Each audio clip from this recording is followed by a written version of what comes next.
Coming up on the Olympic Zone, the team in Tokyo without a country, bringing hope to millions. The Refugee Olympic team is a symbol of hope, and they represent the strength, and they are the real definition of overcoming hard journeys. The incredible obstacles these athletes have overcome to seize their Olympic moment. Plus, it's famous for football, but the Fighting Irish have just as many titles in fencing. This medal is for everyone. It's for, my family, the Notre Dame family. What athletes learned on campus to help them face Olympic competitors. And the action, the emotion, the heart-racing...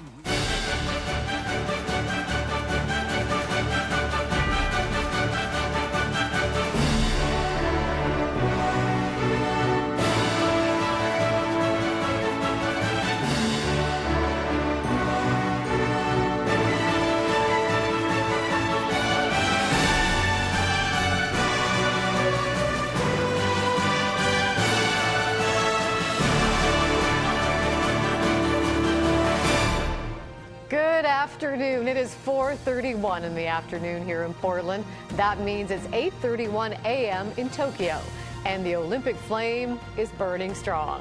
What is good, everyone? Welcome to the Olympic Zone. My name's Orlando Sanchez. She's the iconic Laurel Porter.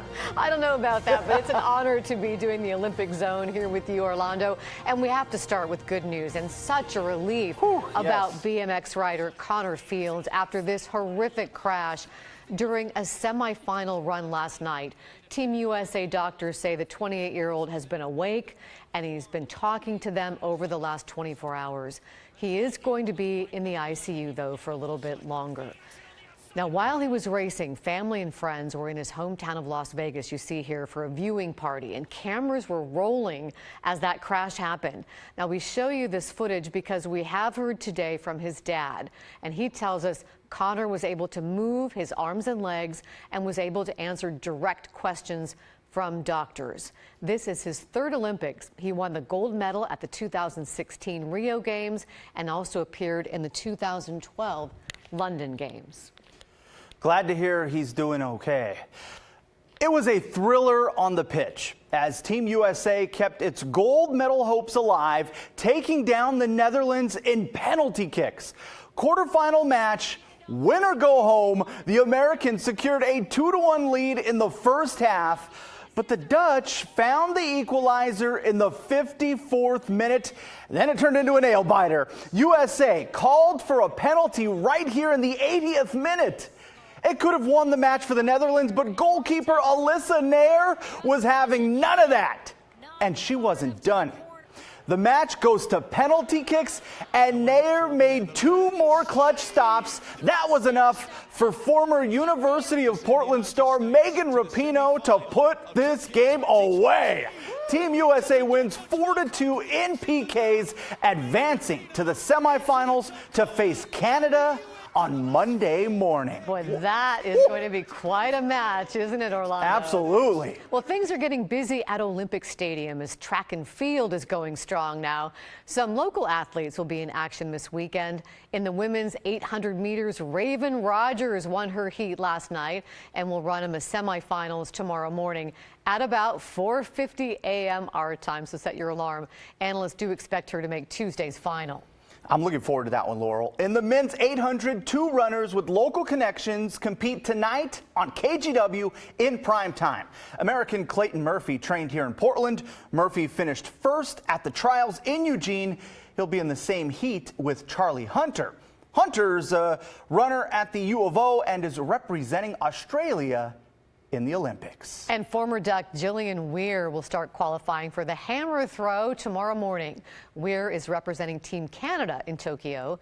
She won Canada's hammer throw in 2018. And Laurel, in the men's 10,000 meters, University of Portland's Woody Kincaid finished 15th. There's still a chance he can medal, though. He's also qualified for the 5,000 meter race. And the woman we're looking at right behind us, Laurel, big congratulations to Skyview High School graduate Kara Winger.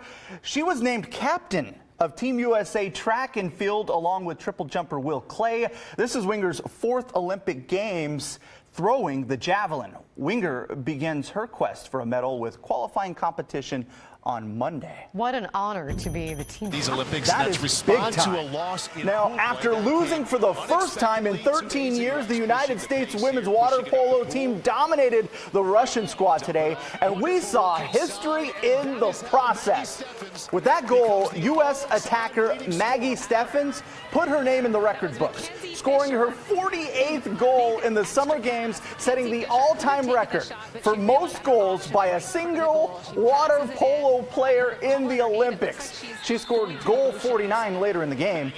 The 18-5 win moves the U.S. into the knockout round. It's hard to get your mind around 49 goals in just these games. And listen to this. I just read this, Orlando. She did all that with a broken nose. Oh. She got hurt on Monday in the match against China. It looks like fun, Laurel, until you realize that's 10 feet deep. Like, you're not standing there. So They're incredible athletes. yeah, blown away.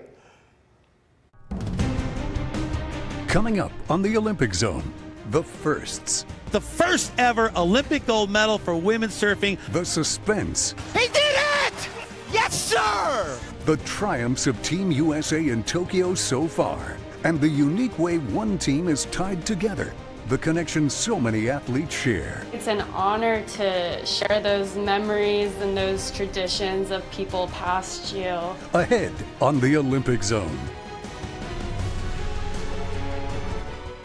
Welcome back to the Olympic Zone. It has been a pulse-racing, heart-pounding Olympics for Team USA so far. Here's a look at what you may have missed and what you want to watch again. The Olympic Zone, brought to you by Bowflex, now with Journey. Kiefer needs one touch for a gold medal. A gold medal for Lee Kiefer and the United States. History made in Tokyo. The men's 4x100 free relay. Dressel making his Tokyo debut here. He'll lead it off. One of the greatest starts in history. The Italians are going to be left behind by the United States, who are going to put away another gold medal. USA's Carissa Moore. A serious layback hack to turn in the best score of the gold medal match. Your first female gold medalist for the United States of America. And what a fitting finish for Carissa Moore. Lily King has been the queen of the women's 100 breaststroke. And then you've got another American here, just 17 years old, Lydia Jacoby. King is behind. Schoonmaker is above her in lane 4 with a slight lead. Lydia Jacoby up there in lane 3. And Lydia Jacoby is going to win gold for the United States. Lydia Jacoby just shocked the field. We are underway. Gold medal game. Long. Oh, what a finish. Finds a bucket inside. And the United States of America is bringing home the gold in the first ever 3x3 Olympic competition. So the first ever women's 1,500 meters in the Olympics. Katie Ledecky has the game face on.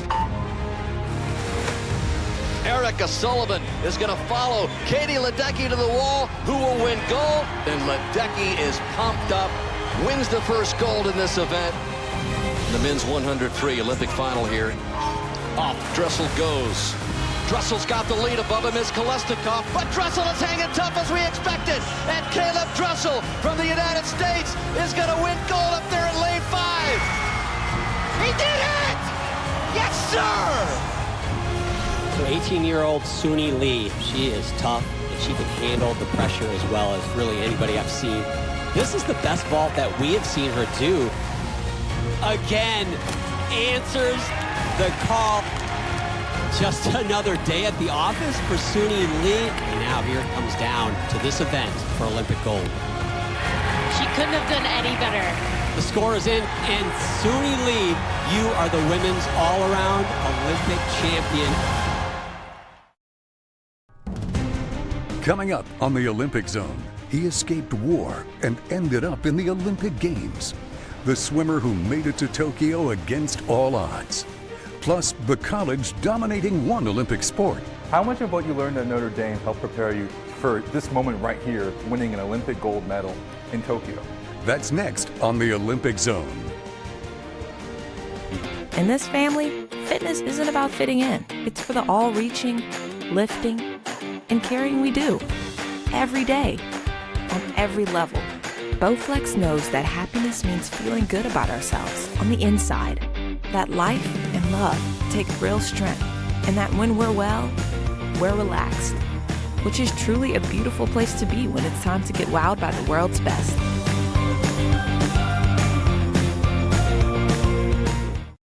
Let's talk some fencing, shall we? Beaverton's Mariel Zagunas competes in her final event of the Tokyo Olympics tonight. She'll take part in the team saber competition. Team USA will take on France tonight at about 7:30.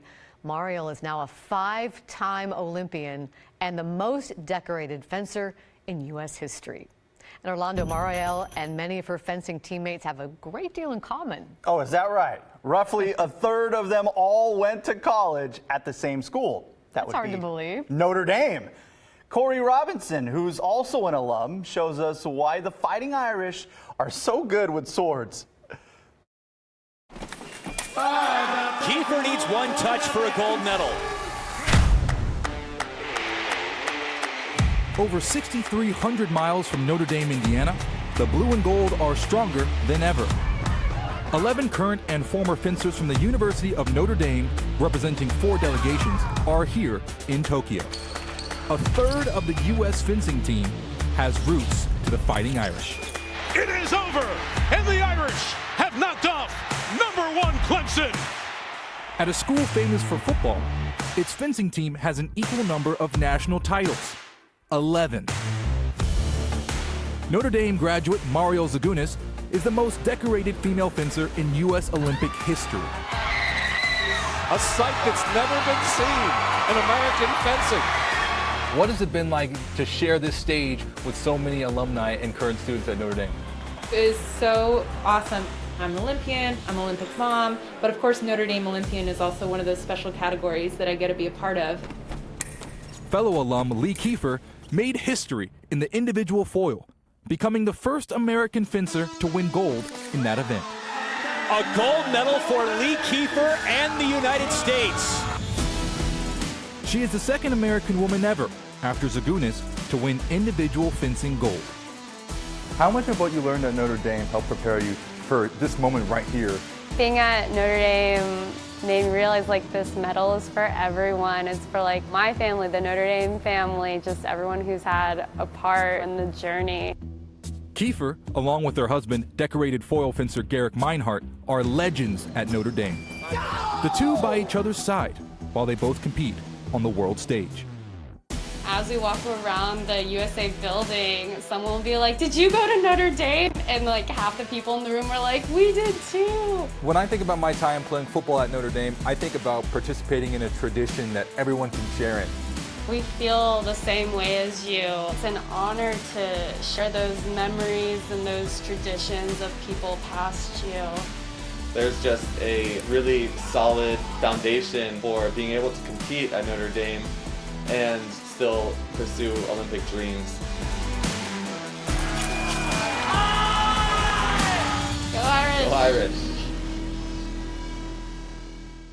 Coverage of the Tokyo Olympics is brought to you locally on NBC by Nissan, supporting college athletics across the country. Coming up on the Olympic Zone, forced to flee their homes to survive, the athletes who saved the Olympic Games helped save them. The moment I swim, I just start to forget everything and I just start to focus on myself. That's just ahead on the Olympic Zone.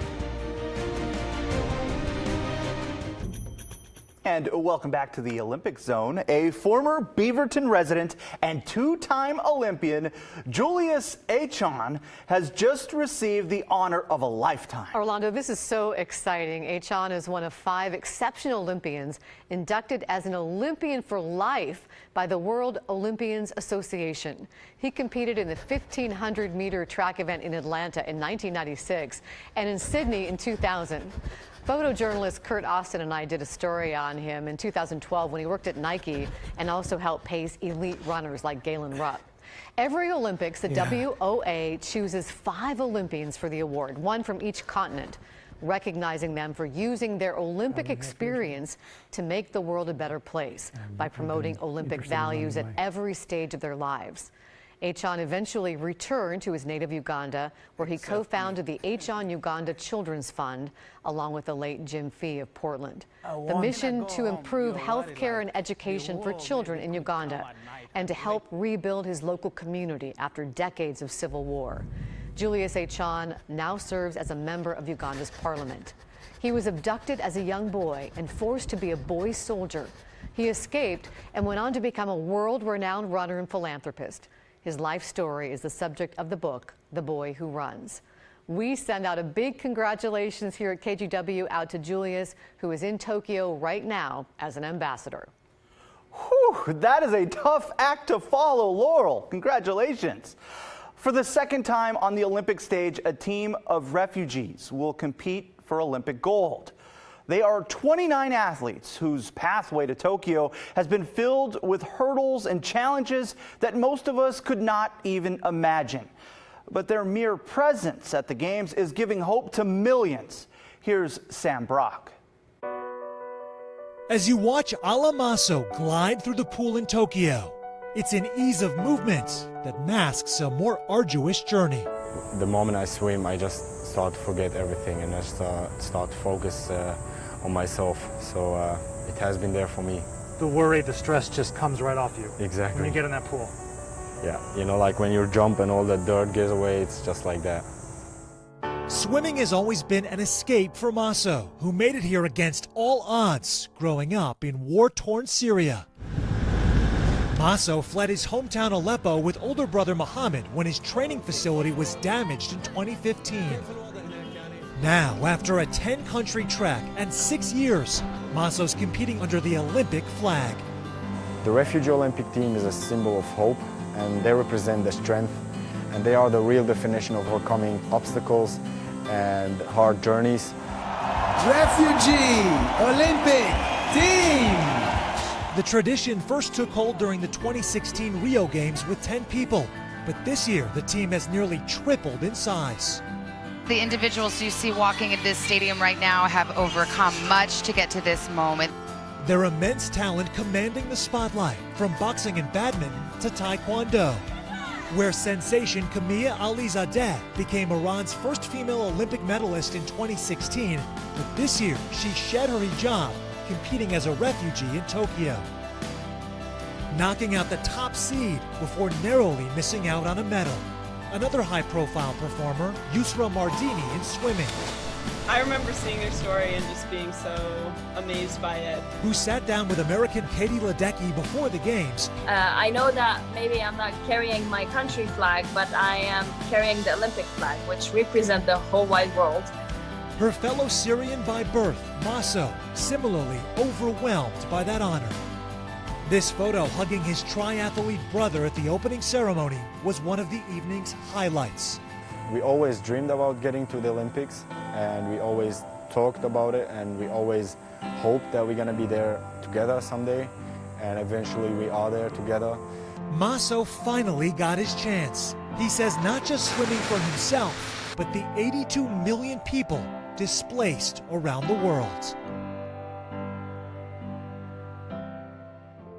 Hi everyone, Mike Tirico coming up tonight in prime time. It's the penultimate night in the pool. 4 golds up for grabs with American stars Caleb Dressel and Katie Ledecky swimming in their signature events live. And track and field will kick into high gear the semis of the mixed gender 4x400 meter relay, an event making its Olympic debut. Plus, having already advanced to the knockout round, beach volleyball pair Kelly Clays and Sarah Sponsel look to stay unbeaten here in Tokyo when they take on a strong team from Brazil. The Tokyo Olympics continue tonight on NBC.